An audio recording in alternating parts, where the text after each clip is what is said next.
So much for joining us here on Sunrise on the Hill. I'm Corey Smith. And I'm Hillary Howard. We have a lot to get to this morning, beginning with President Trump mobilizing federal resources to crack down on crime and homelessness in the district. That includes deploying the National Guard. But what remains unclear is the role the Guard members will play with making arrests and deterring crime. For more insight into that role, we are joined by retired U.S. Army Major General Inyart. He served 36 years in the U.S. Air Force and Army National Guard. Thank you so much for joining us, General. We certainly do appreciate it. Lay the land for us. How does it usually work when the National Guard is mobilized, and does where it gets mobilized matter at all? Well, of course it matters, Corey. The National Guard, we have long established procedures on how we call the Guard up and how the Guard is used in the event of an emergency. And this call up violates every one of those precepts. There is, frankly, no emergency there. That typically the mayor of a city out in the States, the mayor of the city would notify the governor, and then the governor makes the decision whether they call the Guard up or not. And if the governor wants it paid for with federal funds, then he'll notify the Pentagon.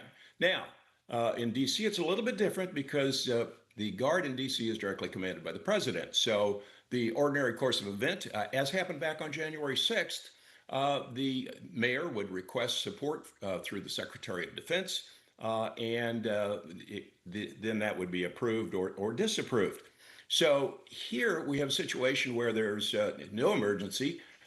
We don't have a tornado or hurricane. We don't have mass rioting. There is, and in fact, all of the indicated reports are that crime has actually been decreasing for the last couple of years in Washington, D.C. So this is really, and the Guard is a short-term response to a crisis situation. So you bring the Guard in for a few days, a few weeks, maybe even a few months, as has happened in the case of tornadoes or hurricanes or floods. But it's a short-term response. What is needed in Washington, D.C. is a long-term response to a long-term problem. So if the president really wants to solve the crime problem in D.C., rather than spending money on a short-term dramatic response, it might be better invested to hire more police officers, provide those funds to the Washington, D.C. government so they can plus their police force back up to 4,000. It's down to just over 3,100 now. So the shortage is in the police department. It's not in soldiers on the streets. Seem to be suggesting that this may be an inappropriate use of the National Guard for this. Is that so? Oh, it's absolutely an inappropriate response by using the National Guard. The National Guard is a part-time military force. It is not a part-time law enforcement force.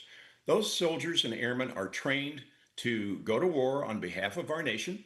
And when you call up a part-time force, you're ripping them out of their communities. You're taking them away from their employers, away from their families, away from their education if they're students, and you're thrusting them into the battle, whether that battle be military or it be combating a natural disaster.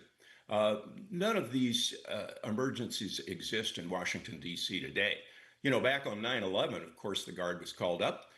And the Guard is occasionally called up for what we call national security events. Those are special events like inaugurations or Super Bowls or other huge events where we anticipate a lot of folks, and we need some assistance there. The local law enforcement needs some assistance.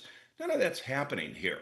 Also, the Guard, you need to remember, is a very expensive proposition to call up. It costs a lot of money to bring these people in. So you've got a distraction. And additionally, it detracts from their training and their regular military duties, as well as their family and employment lives. You think the Guard is being politicized in this particular incident? President Trump is an expert. He is terrific at using television and at using drama and at using photo ops. And that's exactly what the Guard is being done here. He's called up about 800 guardsmen, which is about half of the Army National Guard in Washington, D.C. And what will they be doing? It's going to give great media exposure. It's going to give great photographs of soldiers. And we've already seen clips this morning of the Humvees rolling into D.C. But what's the plan? How are these people really going to be used? And what is the purpose? The purpose is to detract the media and detract the American public's attention from the very real problems that President Trump doesn't want to talk about. The impact of tariffs on the American economy, the slowing jobs market. He's attacking bankers for reporting the truth to customers. That is, that the economy is in fact slowing and inflation is in fact going up. He doesn't want to talk about those things. So what does he do? He calls the Guard up to give a dramatic television presence. General, one of the big problems that we're seeing in D.C. is large groups of teenagers causing mischief out in public. The Army says that the Guard members will not have the authority to arrest anybody. They're not going to be openly carrying their weapons, though they are going to be allowed to defend themselves. What are the, I guess for lack of a better term, rules of engagement when it comes to a member of the National Guard being able to use force against someone? Well, that's a very good question. And frankly, I'd like to see what the rules of engagement, what they're telling these young soldiers they can and cannot do.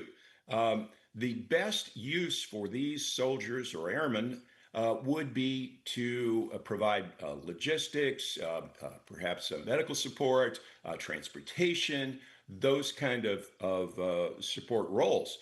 You don't want to put these young soldiers who are trained, frankly, as soldiers, and people aren't going to want to hear this, but soldiers are trained to break things and kill people. They're not trained to be civilian law enforcement.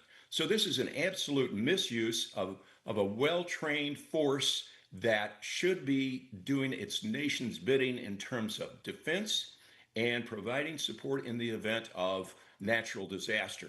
They're not civilian law enforcement, folks. Are you concerned that this opens the door to some sort of escalation that people aren't prepared for? Well, of course I am. We've seen the misuse of the Guard in Los Angeles. And, it's been very quiet, but the Marines are all gone now. Most of the Guard are gone out of Los Angeles. Trump is using these for short-term dramatic impact. This is not a serious response to any long-term crime problems that exist. Clearly, there are issues with juveniles in Washington, D.C., just as there are with juveniles in other cities. But pulling the Guard in is not going to solve those problems. All right. Thank Major you so General much. William